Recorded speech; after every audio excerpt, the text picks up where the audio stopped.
I'm Dan Lyons, and this is my 20th year teaching at LFO High School, Lakeview Fort-Oglethorpe High School in Catoosa County, Georgia.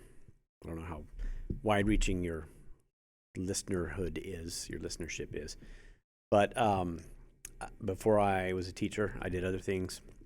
Went in the Navy right out of college, and I've been an engineer.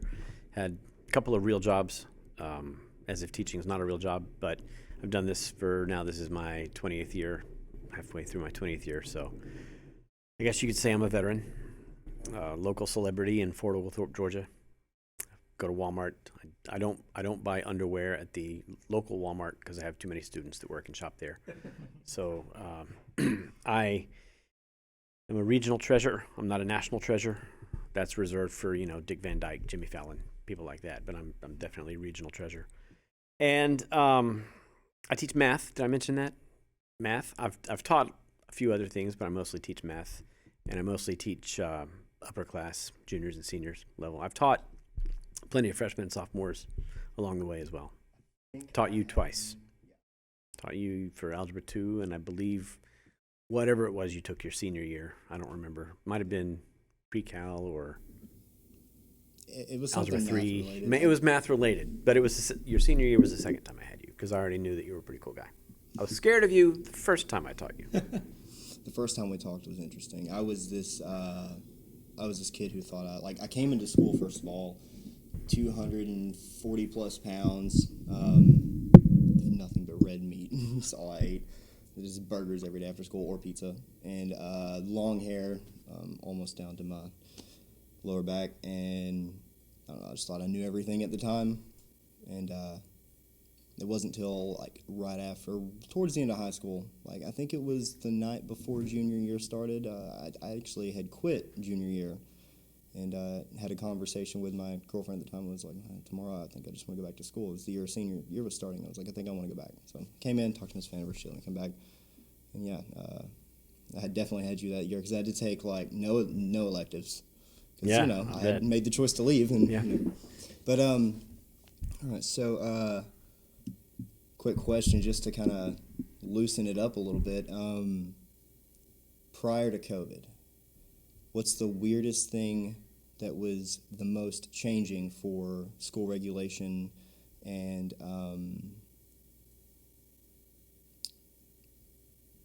I don't want to say the nation because this is just about school. So yeah, just right. school. Well, school just regulation. Here in general, specifically in this school, this county, just the whole in my career here, I started here in the fall of 2001, and in that time, we went from some students having cell phones, and they had to make sure they were on silent because they could not ring in class. And then texting became a thing, and they were still at the T9 texting where they had to sit there and hit the three times in order to get a W to come up or whatever. I never had to text that way, so I don't know how it worked, but it was not fun. No, but the amount of trouble a kid could get into just for having a phone on their person in class. And now almost every desk has a smartphone screen up on the desk, and we've just infused so much of that into everything that we do, all of us from middle school kids on up, that I personally, I mean they're not illegal at school anymore. Right. It's kind of our discretion, but that's real life. In real life, you can look up information on your phone. So I've changed my approach from you need to learn this, you need to memorize this, to let's learn how to manage the technology. Let's and every student has a Chromebook now. Every student has the internet on their desk on a school-provided device right there. And so making sure that they're using those properly, but also using them to teach math in a way that I couldn't before. It's one thing to teach the same math and, oh yeah, you have a Chromebook, but now I'm saying, all right, you've got the internet, so there are some things I don't have to teach you anymore, but there are some new things I can teach you because you've got this new tool that makes it, just opens up worlds of data and organization, and managing the technology has become a bigger deal for me, especially at the upper levels where we don't have the state test. I tell them, being able to, I'm going to teach you how to convert a quadratic from standard form to vertex form. You're never going to have a job where somebody's going to come in and say, I need you to convert this quadratic from standard form to vertex form. But you might have a job where somebody says, I need somebody that can code something that'll perform some kind of algorithm.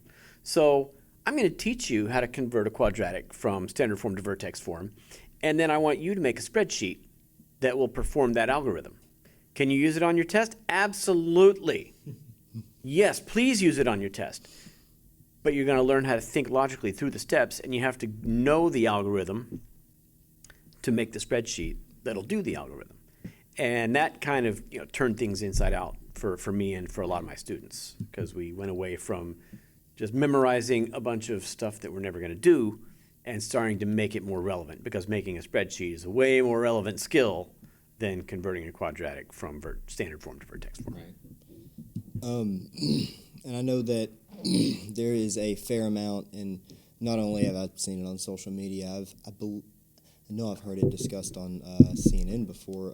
There's a lot of teachers who don't necessarily agree with this just all of the new technology, and I don't know. Sometimes I hear about why that is. I think they think it causes some kind of disconnect, but I feel like in reality the new technology and learning makes us more connected in some ways than ever before. Right. We can instantly discuss anything with anyone at any time now because of technology, and I feel like that wasn't even really a thing 50 years ago. Not at any time, at least. Anything with anyone, maybe, but not at any time. 50 years ago, I'd say. The world is so much smaller now. It used to be that if something was happening even in another town in your state, you would be disconnected from it, and there might be a completely different culture there. California, completely different culture than Northwest Georgia. But now you can instantaneously see what people are doing, what people are wearing, what people are talking about, anywhere in the country, anywhere in the world. And that can become part of what you're doing, part of what you're wearing, what you're talking about, and you adopt it into your culture. So we're losing some of our regional uniqueness, I think. I straddle both sides of what you just said, because I have a 17-year-old who's in 11th grade here, and I have two 5th graders.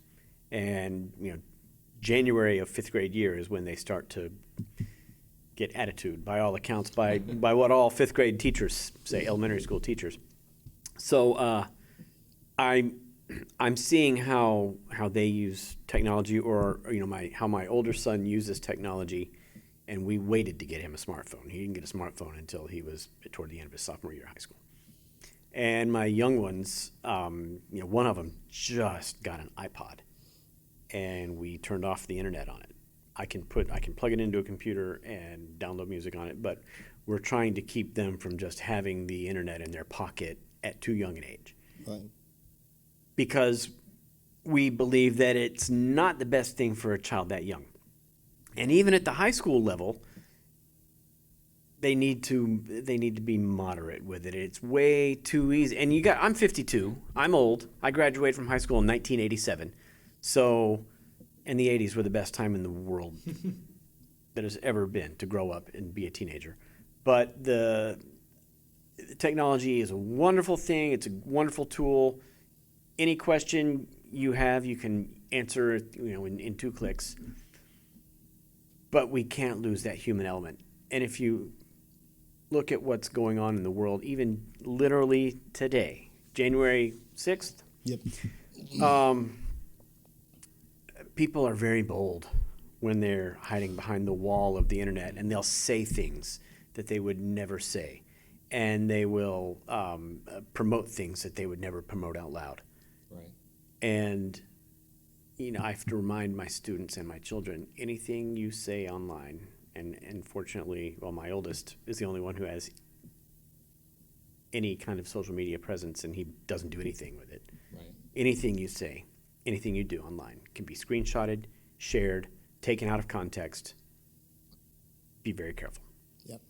That's why if you've ever Learn seen that my the hard social way. media, I share jokes.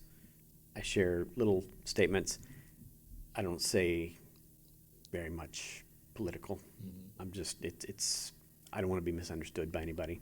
Right. I used to try to like have an opinion out loud, and I grew up thinking you were supposed to have an opinion, you were supposed to be okay with expressing your opinion and your feelings, and as an adult, I realized that not just because of the way the world is today, but it's probably always been like this. It's not always the best idea in a lot of cases for multiple reasons. Mm-hmm.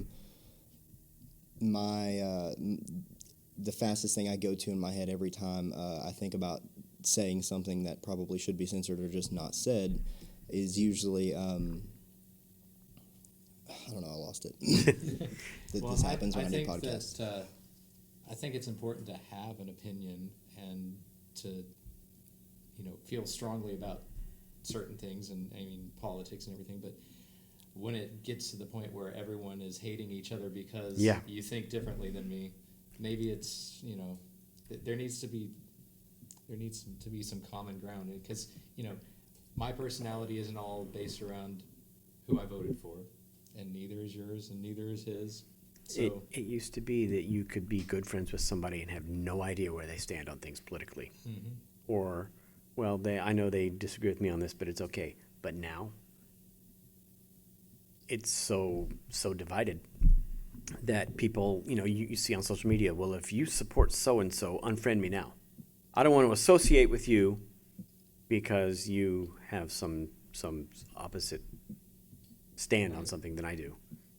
And that's what is causing a deep divide in this country. Back to what you were saying about having opinions and stating them. I blame that on reality television. The producers of reality TV want big reactions. They don't want somebody who's just going to say, yeah, that's a good point.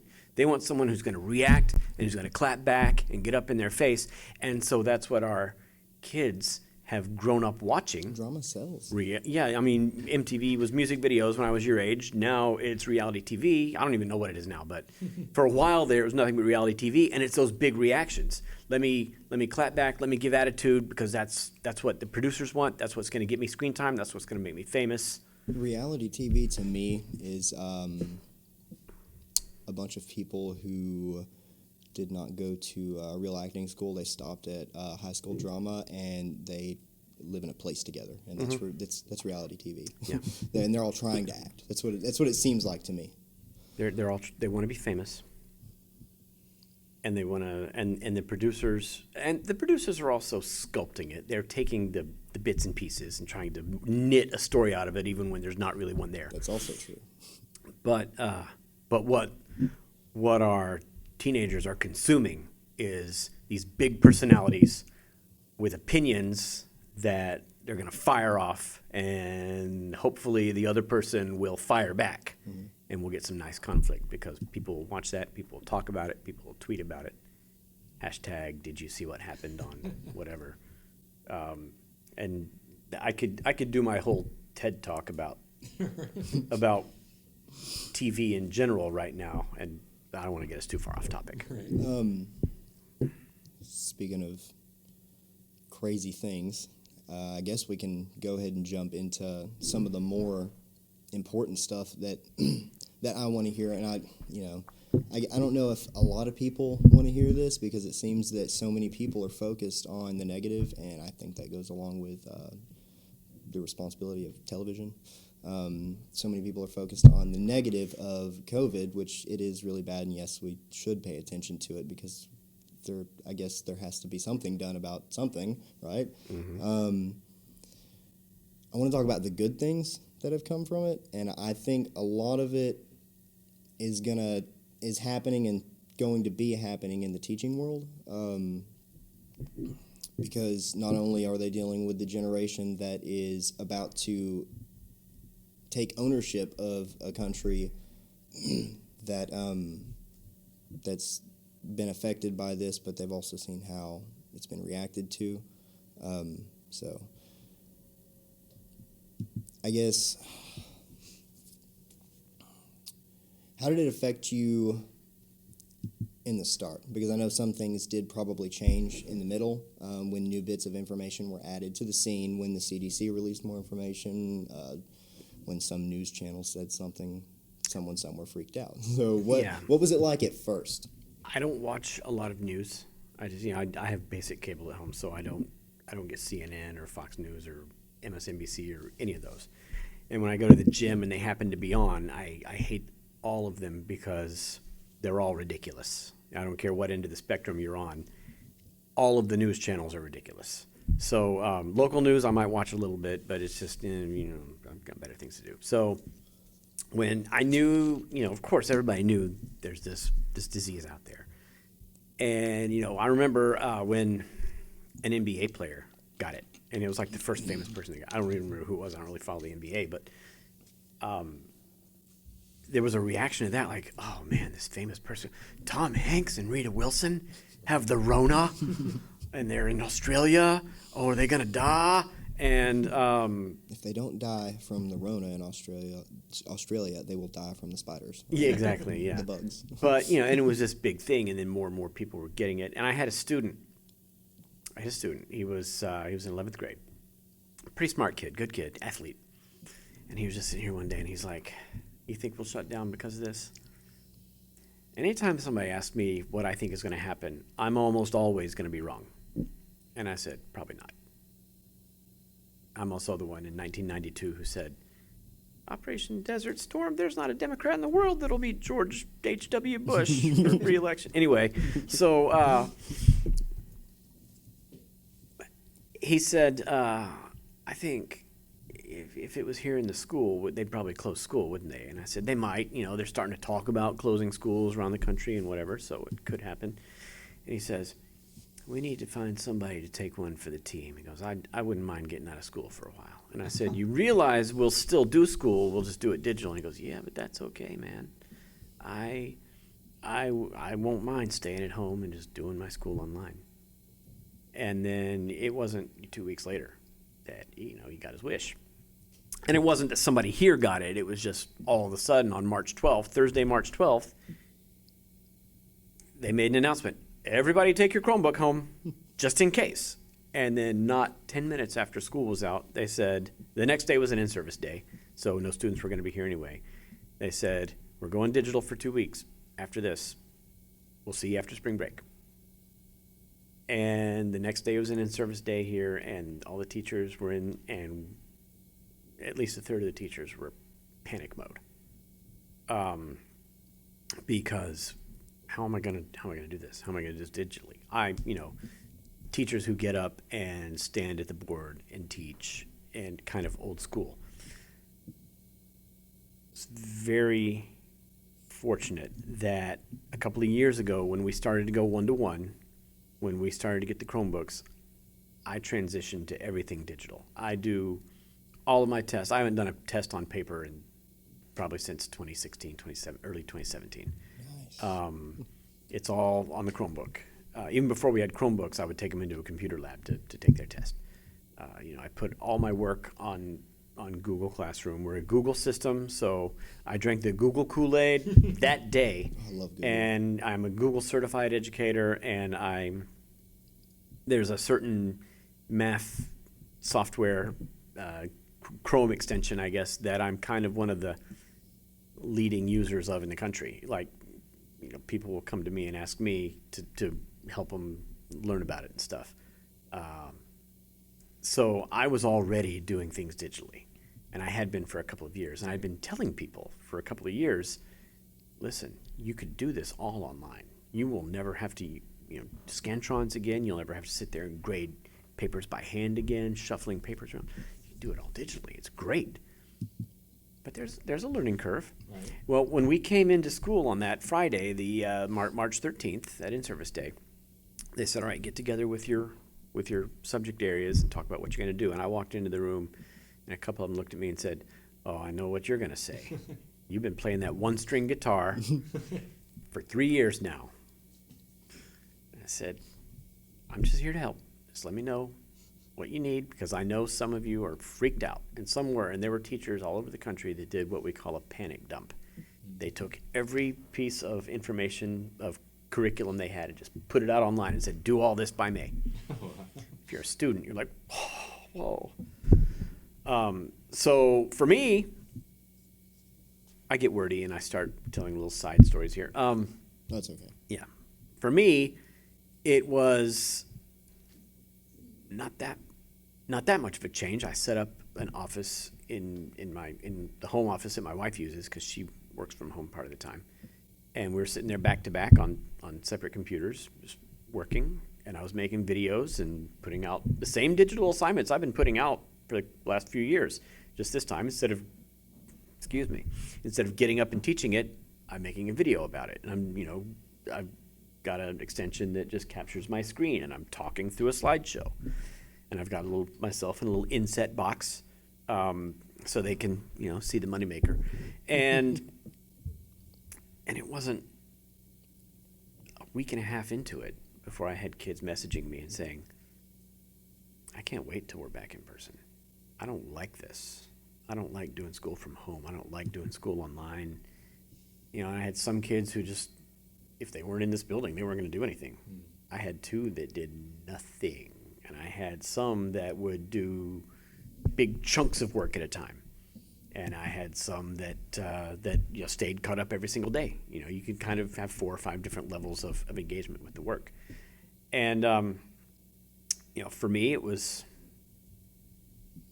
get up an hour and 15 minutes later than I usually get up, have a cup of coffee, turn on my computer, check and see if anything got turned in overnight, go make breakfast. I would have already programmed Google Classroom, scheduled an assignment to go out at 7 or 8 o'clock in that morning. I'd go through and look for work that was due 2 weeks ago, all the way up. They kept pushing the date for, how long we're going to be out. They kept pushing it. All right, now we're going to be out until April, whatever. Now we're going to be, and then they finally, the governor just said, we're just going to be, virtual the rest of the time. So we all kind of knew, all right, this is crazy. This is unprecedented. That's the word of 2020. And so it was important to just teach the important stuff, the very most important stuff. Be very lenient, give a lot of grace, because we're all doing this for the first time. So, don't put the hammer down too much. And I actually had one kid who thought I was putting a little too much work out, and he said something about it. And I was like, okay, maybe, but my expectation is that you'll do a little bit every day. And if you miss a day, then you realize you're going to have to double up the next day but then I started saying, all right, maybe I should give them a day off. So one day I just kind of said, today's a catch-up day. Some kids use it to get caught up, some didn't. But for me, without me having them there in person, in face-to-face contact, to kind of encourage them and forge that relationship. And I had them for the first 9 weeks. I had them for the first half of the semester. But to be able to have that personal touch, I really learned the value of that. And there's a lot of value to that. Before I start talking about this year, do you have any other things you want to expound on with what I was just saying? No. I had something to say about how you were saying it was, a lot of students were saying it was, they couldn't wait to get back to school, that it was gonna, they couldn't learn as effectively that way. Did you have an equal amount or more or less that were like, oh, it's never been this easy for me to learn, or something along those lines? They stayed quiet. I'm sure there were some of those. They stayed quiet. They just did their work. They were probably the ones that did their work every day. And I had, about 25 to 35% of my students probably every day. They would turn everything in, just regular as clockwork. Those were the ones that were just disciplined students. And that's the same percentage I'm going to have in a regular classroom. Right. About that percent are going to show up prepared. They're going to do what they're supposed to do without delay every time. They're just motivated students in that way. Yeah, because I feel like that's how it would be for me. Like, I feel like the virtual learning, it seems to work out better for the way I learn. So I feel like there's at least got to be a certain amount of people that would feel that way about it. That being in class, it's almost like I mean, it's been 10 years since I've been in high school, but in college, I know it's like go into a lecture and then it's like, well, I'll just go home and learn it anyway and just figure it out. So Now, my son that was a sophomore last year, he had to adjust a little bit, but it wasn't too bad. He would get up and do his work and then do his schoolwork and then go to his job. We had a part-time job. My fifth graders, they were fourth graders at the time, their teacher would have live Google Meets, which I didn't do regularly. I had a few here and there just to kind of touch base with students and see if they had any questions. But they would, every morning at 9:30 or 10, they would sit there in their pajamas on the couch, and the teacher, who was wonderful, would be sitting there with a little marker board. Okay, now let's draw an angle. Let's draw their math teacher, Paige Goggins at Battlefield Elementary. I would overhear her talking through it, and they would be sitting there writing stuff down and holding it up to their camera on their Chromebook. And it was an adjustment for them, but we were all I was spending the same amount of time or more. But my children that were in school were spending less time, because you kind of find out that you can get the essentials done in less time than we actually need to spend in the building. Hope I don't get in trouble for saying that. we can cut it out if we need to. So the kids are handling it okay? Well, this semester we came back and we had guidelines last year. If a kid was passing at the end of the 9 weeks, think long and hard about it before you fail them. If they were passing before we went into this, things better be pretty extreme for them to not pass at this point. But we knew this year would be different. So we came back this year and we started out hybrid, right? Kids come to school physically 2 days a week in cohorts. We got one group on Monday and Tuesday. Everybody's digital on Wednesday. And then the ones that are at home on Monday and Tuesday are digital. They come to school on Thursday and Friday, and the ones that are at home on Thursday and Friday are digital. So some teachers say, I'm going to just teach everything twice. I'll teach it on Monday and Tuesday, and then I'll teach it again on Thursday and Friday. My approach, because I was already doing stuff digitally, was the ones that are at home, the ones that are in my classroom, they're all going to do the same thing. They're going to watch the video. I'm going to make a video every day. They're going to watch the video. They're going to do the same work, but the ones that are in my classroom will be synchronous. They'll be doing it from 8 to 9:35 or whatever their class period is. The ones that are at home, we'll just do it whenever they do it, whenever they feel like accessing it. But it'll be due by 7 o'clock the next day or 8 o'clock the next day. And then the next day, there'll be another thing for them to do. I'm not going to say that's the best way to do it, but it's the way I chose to do it because I wanted to just keep moving and keep rolling. And I knew that it was going to be difficult. I knew that some kids just weren't going to be able to do it at home as well, and that was the way it turned out. Some kids wouldn't do anything when they were at home just because watching a video was not their best way to learn. And so they would wait till they got here and ask a question. But meanwhile, I've got the next video to show them, and I've got the next work to do. So I kind of had to learn to back off a little bit and say, all right, let me give them some time to get caught up. Let me give them some time to just ask questions. And I tend to, I don't know what it was like when you were in my class. There was a time when I would just, tell jokes and stories and do dances and stuff. And I'm not all the time, but more than I probably should. But I got to a point where I was a lot more getting down to business and going from bell to bell. And I had to back off a little bit on that, just because I had kids that were coming in completely clueless and behind on some things. And then if a kid gets quarantined for 2 weeks and they're out, and I see no sign of life from them, they're not accessing any of the material. And then they show up and they're like, all right, what do I need to do?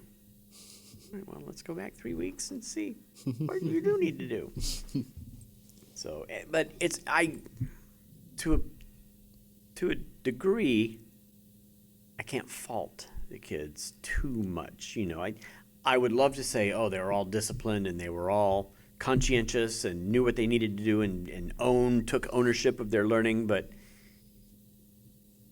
even my son, who's always been a really good student, didn't always do that at home. He would get tired. He would struggle with chemistry and say, I'm going to have to wait until I can get into the classroom and ask her about this, because this is beyond my ability to just, pick up.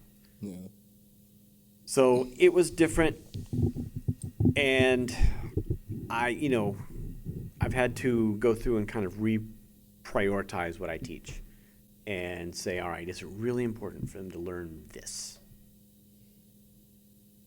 After Halloween, we combined the cohorts and everybody was coming 4 days a week, and I loved that because I could finally get up and engage with them, whole group at a time. I might show them a video, but at the same time I would get up in front of the room and put the material up here and talk to them about it and answer questions and work on that relationship aspect with the group that I enjoy. But that only lasted a month. After Thanksgiving, we were back to 2 days, back to hybrid. And that's how we're starting this next semester. Hybrid. Like, it seems like having the, what's the word I'm looking for here? I'll just say foundation with all of the technology in place, and now everyone has been forced to do it. I feel like it's got to make learning in general easier because you have multiple outlets, and if people are better at working remotely, they've got that as an option. If they need to be in person, they'll have that as an option once everything is fully back in place. We've had the Catoosa Online Academy for years. Kids could do their work online from anywhere. They could stay home and do their work. They could do it at their own pace or whatever. And so we gave all the students the option. You can go digital. You can go fully digital. When they do that, they don't even have a teacher that they're communicating with in the building that's like, that's my math teacher, that's my whatever. Their entire curriculum is online. It's a canned curriculum. And there are teachers in the building who are, their job is to facilitate them as they go through that canned curriculum. I can't really speak to whether or not it's worthwhile, but it's what we use. Right. It's what we've used for credit recovery for several years. Mm-hmm.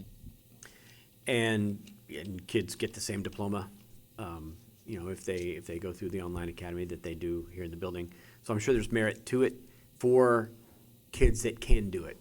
So when they gave the kids that option, about a third of our students decided to do that. And then they started giving them the option to switch back if they needed to, or if they started live to switch to digital. Mm-hmm. And it was funny because it was always about a third. If 10 people decided to switch one way, 10 would decide to switch the other way. So you would have some that would say, I'd rather just do this at my own pace, do it at home, and not worry about the hybrid and the teacher and whatnot. And then you'd have ones at home that would say, I just need to be in school. Mm-hmm. I just need to have someone in class working with me. So actually, in this semester that's starting tomorrow, that's what I'll be doing. I'll be doing completely digital. I was told right before Christmas that they needed somebody else to take that, and the classes I was teaching were ones that they could farm off to other people. And obviously, talking before how you were a pioneer of that, of course they would choose you as one to do that. Well, yeah, I'm good with the technology, but it's different because I'm not making videos. I'm not doing the curriculum. Mm-hmm. I'm not even teaching math. Oh. I'm doing social studies. Oh. So it's mostly just me, facilitating for them, making sure they're on track and getting in touch with them and, checking on them and letting them know that they're, on track or that they're behind or whatever. I love teaching. I love teaching math. I love helping them solve problems and packaging the material and breaking it down and making it accessible. And so what they've got me doing this coming semester is not what I would have chosen. However, I'm the kind of guy who says I'll do whatever you need me to do right at the moment. I'm your man for now. And if if I love it and they want me to do it again, I'd say yeah. And if I don't, then I would hope that it wouldn't be a permanent thing. But I don't really know. I haven't done it yet. Although I think I will. I won't have students in my classroom at all, and I think I will be able to go to the bathroom when I want to, which is nice. So would you still be at the school? I will be in the building. Yeah. Okay. I think most of the ones who are doing the online still come into the building and still work here in the building. So I'll be here in my classroom. Right. And I'll still have duties, and I'll still, do things that a normal teacher does, but my days will be spent looking at the assessments online, making sure, I think there'll be some degree of even looking to make sure that they're doing the work at a satisfactory level. Mm-hmm. What percentage of the teachers at this point are fully remote? I'm not even sure. We may have a dozen or so, but the student load of a remote teacher can be higher than that of a regular teacher. Because I know that my mom is fully remote right now. She's fully remote, yeah. I don't know if it's all the only ones that are remote like that are just the ones that are at high risk, or if that's all it is, or if there are also some that have decided that that's just how they want to do it because of COVID. I think some of the ones that are fully remote chose to. They said that, I would prefer to do that. Maybe they have some kind of at risk, and some of them maybe just wanted to give it a try, and some of them were asked to do it. Right. Guy was asked to do it they just needed somebody to do it. And so, like I said, my schedule was such that it was easy for my classes to be absorbed by other teachers this time around. Right. I said, "You sure this isn't an indictment of my teaching ability?" And they said, "Absolutely not." I said, "Okay, just making sure." I had that question at work. They moved me departments, and for a whole day, I thought it was because I had done something wrong, and I was like, "What's wrong?" And they finally told me today. They were like, "No, this department moves way faster, and so do you. So we want you over here." And I was like, oh, "Okay, so I'm skillful." Yeah. So, if there's not anything else that you've thought about from before or up to this point, do you see it changing again more in the near future? Because it's 2021, but obviously COVID-19 didn't stop. So we thought, just 2 weeks to flatten the curve, and we'll be back, and we're not back. I remember what I was going to say before because you reminded me of it just now. Go ahead. The guy that was doing our professional development session today was talking about how he says, one of the good things that came out of this pandemic, and he fell all over himself making sure that we understood that the pandemic was a bad thing, and he covered that base because he felt like he had to, and I don't blame him, but it got us started on the remote working and the remote learning. We are. He said that already there was a certain percentage of people that were working remotely. The internet allows us to do that, and now, I quote. I don't know who coined this term, but crisis breeds innovation all the time. When our feet are to the fire, that's when we find a way. Right. And so, businesses have found a way. All right, we're going to work on the infrastructure that we need to conduct business and keep commerce flowing while people are working from home. Right. Businesses save a lot of money when their people work from home. Some people can work at home, some people can't. Some people can do school at home, some people can't. And like I said, we've had the online academy for years, and a very small handful of kids were doing it. Now about a third of our kids are doing it. And that may not stop. There may be a segment of our student population that wants to stay online. And now that it's more of an option, now that we've got the technology to do it, and we're very blessed in this county to have technology available. We're in East Bluff County. The education special local option sales tax, 1 penny of every dollar extra sales tax goes toward funding school technology. And, here we're right on the border of Tennessee. We've got Interstate 75 that cuts right through us, so people stop here and spend money all the time. I live across the line in Tennessee, and I shop in this community. So my money goes to fund, these projects that we do for the schools here. Right. So we have the money in place and flowing in for buildings, but also the technology, the Chromebooks, they've enhanced the wireless, the Wi-Fi in the schools, because it's got to be enough Wi-Fi for every Chromebook and a lot of phones. Right. I bet that is one interesting internet bill. I kind of remember I graduated in 2011, and I don't even remember if there was a Wi-Fi connection in here at that point. But So, yeah. There was when I was here. So it must have just happened right after I left then. So I would check my messages in the middle of class. Mm-hmm. when it was still taboo to have your phone. Was it while you were here that they started letting you have your phone? Yeah, it was. While I was here, quite a few things changed. We were able to have our phones. I think that last year, early junior year, I think before I stopped going. No, that may have been my senior year as well. I don't remember, one of the 2 years, 2013 or 2014. PDA was less enforced. You still couldn't make out in the hallway, but holding hands was allowed. That was a new thing. I didn't know that was ever not allowed. Yeah, that was not allowed for a long time. No hugging, no Wow. holding hands, especially if you were clearly like a boyfriend girlfriend type image. Yeah. I think I remember hiding got under the stairs to kiss my for girlfriend. hugging. Yeah. Dress code changed a lot. Yes, just I since remember my that first year too. here. My first year here, I had to wear a tie Mm-hmm. 4 days a week, and kids had to wear collared shirts, and they couldn't wear shirts with any pictures or writing on them. And now, I wear a tie maybe once a year, not including the prom.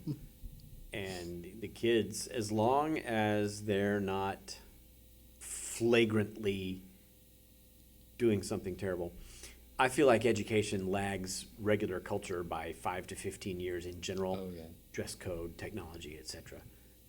So part of what I do is try to, at least what I can control, bring it more into the modern day. Mm-hmm. Right. With things like using technology and not making a big deal about things that would not be a big deal outside these walls. Well, I'm trying to think. I think That's about it. And we're at 45 minutes now, so Really? it's not bad. Yeah, but 30 of that was us trying to say. I forgot what I was going to right. say. So. 30 of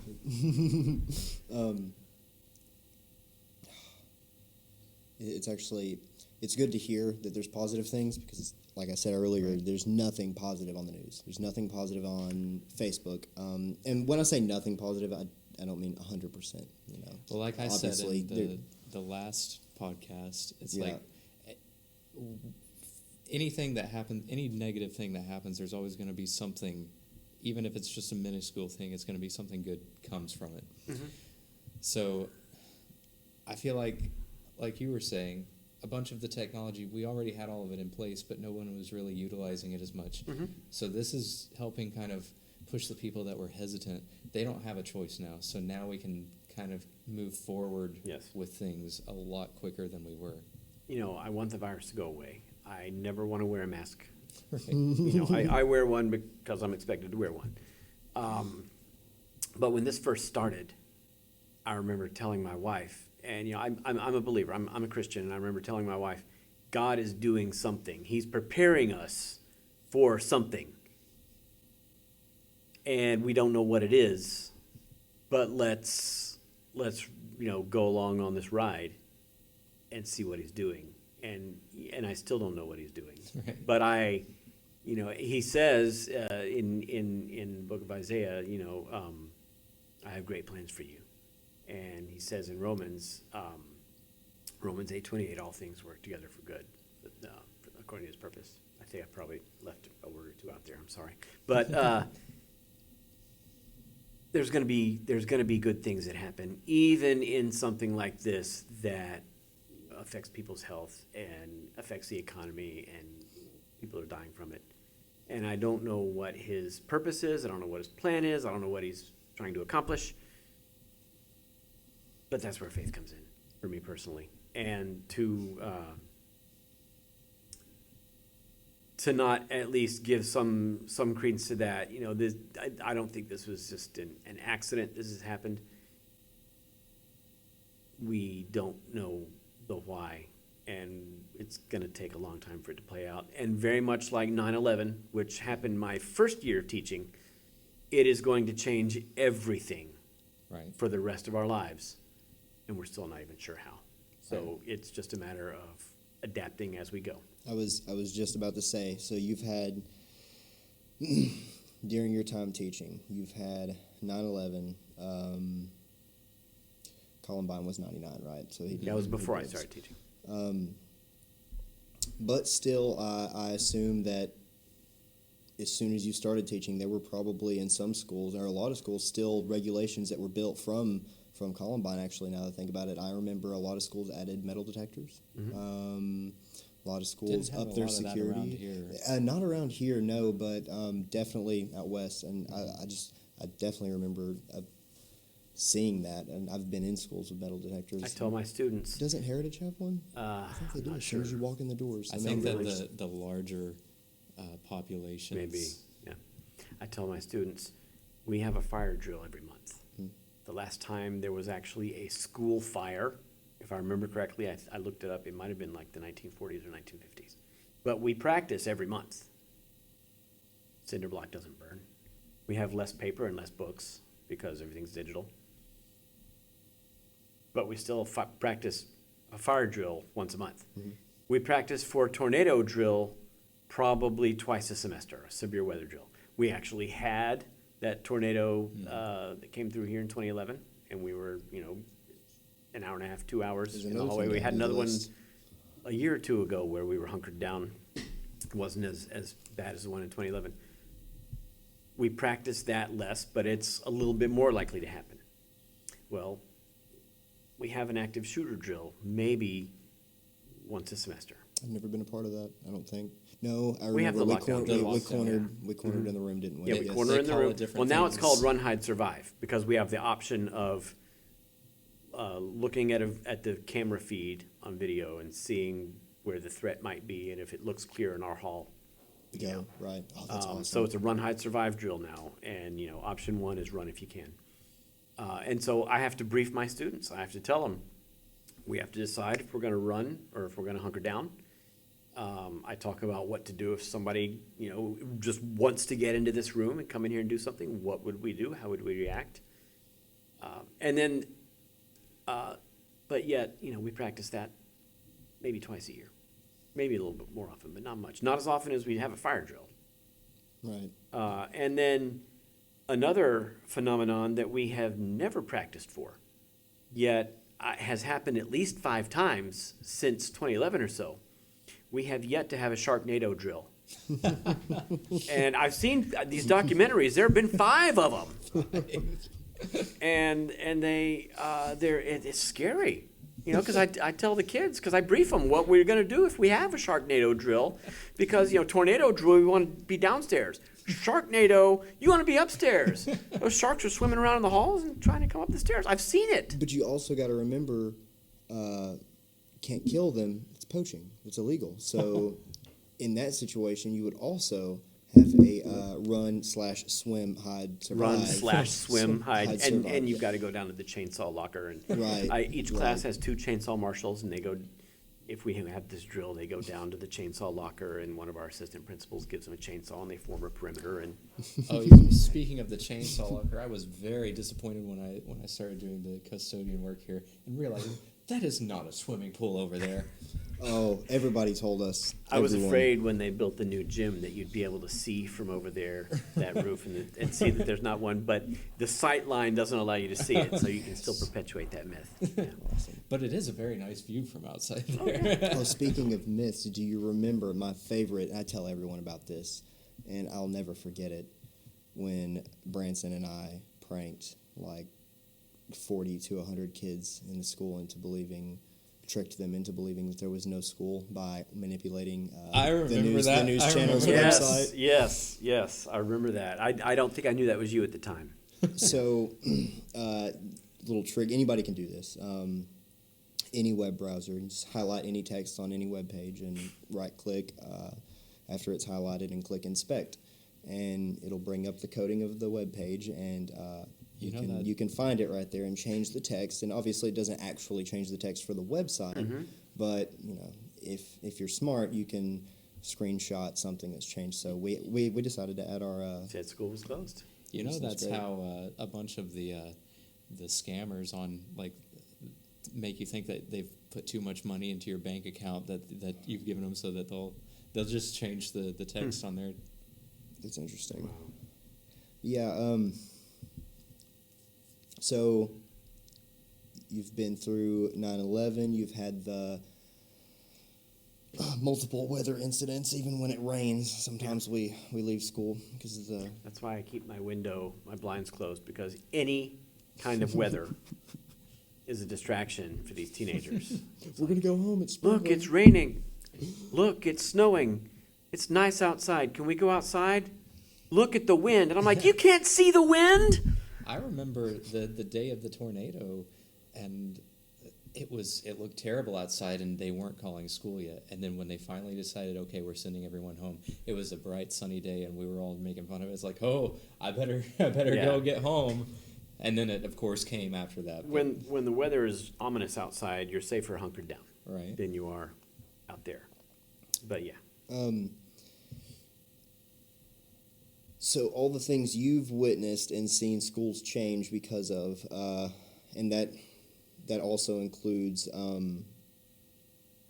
I'd say the last two elections, not counting this one. Well, probably counting this one too, I guess. The reason I say those affect people is because I've seen humans from both sides act outrageous. And it's outrageous to a point I've never seen it. So I don't know if that changes school, but surely I figured it would, because there are students who follow their parents very, very strictly. They follow their parents' beliefs very strictly, and that's not an insult to them.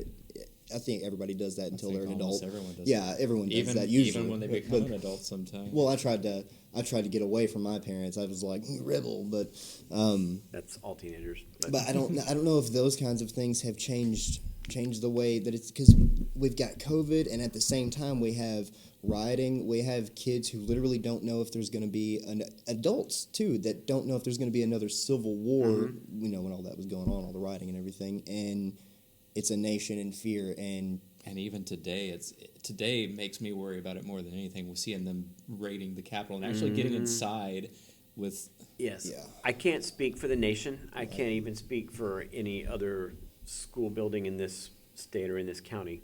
But I can speak from my experience at this school. Our student body in general, and this may have been the case when you were here, gets along. I mean, there are kids that don't like each other, and there are, little things here and there, but for the most part, our students get along. And in my almost 20 years here, we've become a lot more diverse. And the stories that I've heard from people who were here in the 80s,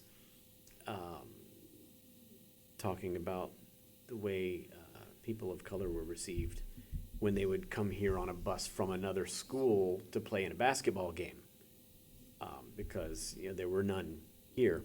right. And now you look in the halls, you look in the classrooms, and we're a lot more diverse. And from my perspective, I haven't seen overt problems with it, overt racism, overt problems with it. It seems like that has happened smoothly. And I could be way off base. I could be just not observant. If you were students here, maybe you observed more from that perspective than I ever did. I think that kind of thing has moved strictly to online because online is, like you said earlier, online is that mask. I think that's what's happened.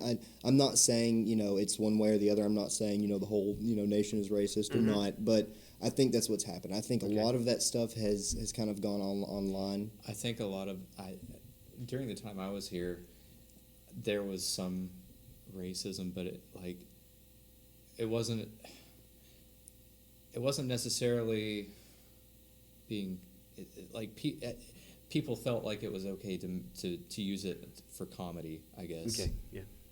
It's not overt. Yeah. I don't see division, and I don't see division along political lines, among the faculty either. Of course, this year nobody really talks that much because we're all kind of distancing. But everybody, students and faculty alike, I've always thought has gotten along really well here, more than in society in general. But again, I just also might not be very observant.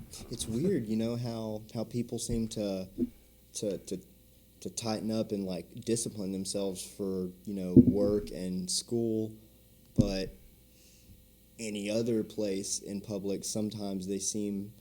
I'm not even talking about anyone here. Just in general, the population, they'll straighten themselves up for work. I mean, even me, I don't talk a lot at work at all. But as soon as I get home, that's all my wife and I do is just talk, Yep. and it's interesting to see the crazy things people do outside of work and outside of school, and that gets back to what he was saying about social media, and that's going to come back to you at work, and you're putting on a good show at work and school, but then they can all see what you're putting out there online. Right.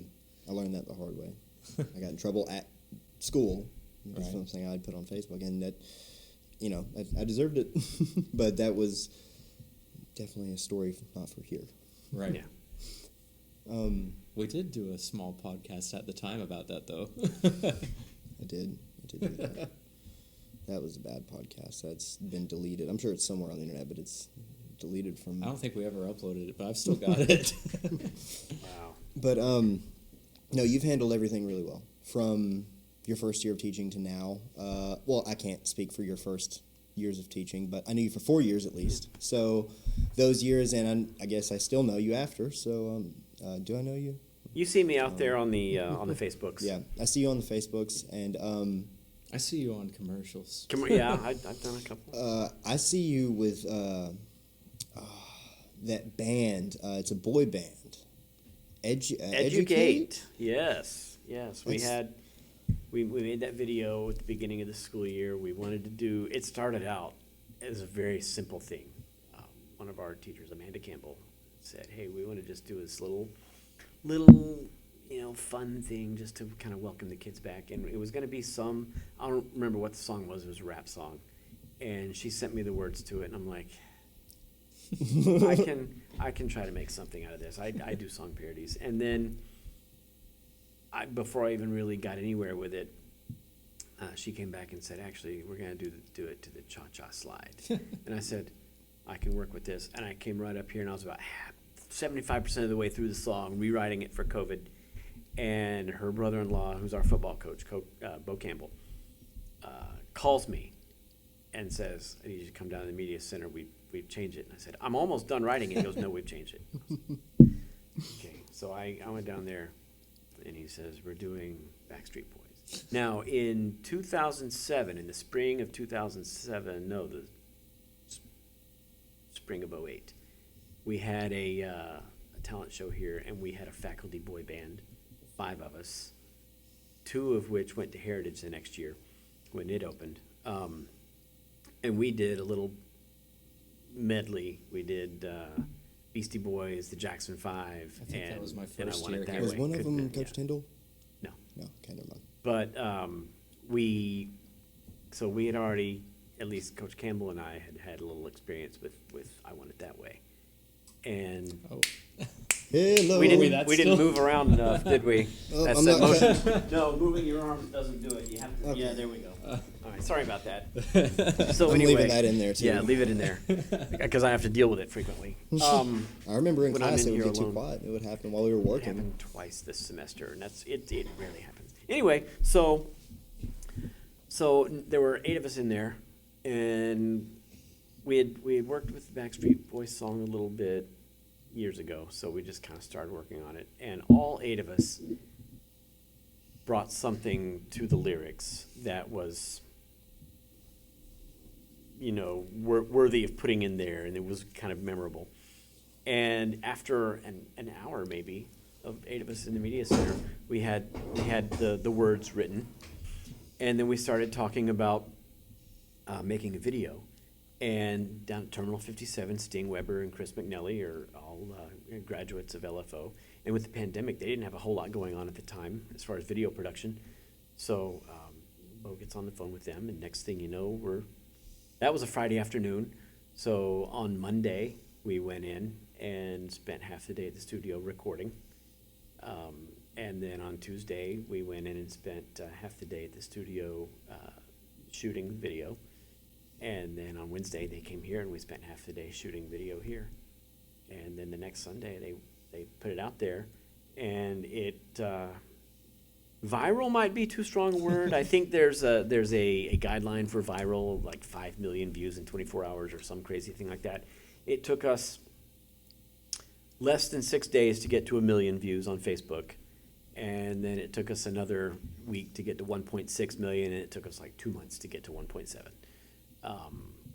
After that, but That's viral in my books. yeah, it's pretty good. We had some great feedback, and we talked about doing another one, but I knew that once school started and once we were in the grind, we weren't going to have time to get together and do something on that scale again. But Right. the guys at Terminal 57 who edited it together, Chris and Sting, did a fantastic job, and that's like, I used to just be famous for another song I wrote that's on YouTube, but now I'm more famous for that. That's good. I like that. All of these things, you handle everything so well. I love that. Thank you. I'm a laid back guy. And that's why I wanted to do this thing, because I could just talk to anybody, but I knew if I just talked to anybody, I would get probably too much of a one-sided conversation, and the opinions aren't what is important to me about this topic. What is important is, because see, like when I first lost my job to COVID, I was home for like 3 months, and I had nothing to do except for time to better myself. I did nothing but play music. I'm working on 2 novels, and I tried to get my podcast stuff together, and the podcasting hasn't gone as far as the other 2 have, but it's Yeah, my have music time has for gone everything. way further this past year, and I kind of started doing it right before COVID, but because of it, it kind of pushed it further. Like, I'm like, man, if I had been doing all of this stuff for the past 10 years, when I had actually started trying to get serious about this stuff, I'd already be where I want to be if I'd put this much into it. I don't have a musical bone in my body. I don't know how you do it. Well, that's why you like Primus stuff, so that's okay. It's okay. I There love is Primus. that YouTube video of me singing Yep, there is that one. Primus with Opposite Box, Mhm. which I think a lot of the band has changed since then, but Yeah. a couple of their current members are out there, and yeah, that's a scary video. I if I had any shame at all, I would take that down. But I'm not going to. It's okay. You were the T-Cat that day. It's all right. That's right. Yeah. So yeah, I guess I just want to thank you for doing this with us. I want pleasure. to do it again. Definitely. Yeah. It doesn't have to be the same topic. I'll give you my TED Talk one day. Cool. I appreciate the opportunity. It was a lot of fun. Yeah. Is there anything else? Let's thank our sponsors. Yeah. This definitely. cup, And this cup. yeah, a Maxwell House Coffee. Good to the last drop. Let's thank everyone at LFO for signing off on the petition to let me come back here. No. Yeah, glad you did. Glad you did. We've had a couple of quasi-famous alumni, and maybe you'll be one of them. Yeah, I hope. Some alumni that got famous while going here. Yeah, Yeah. yeah, Some I went to school with here. yeah. All right. Well, thank you for doing this with us, and see you Anytime. next time. Bye, guys. Peace out. See ya.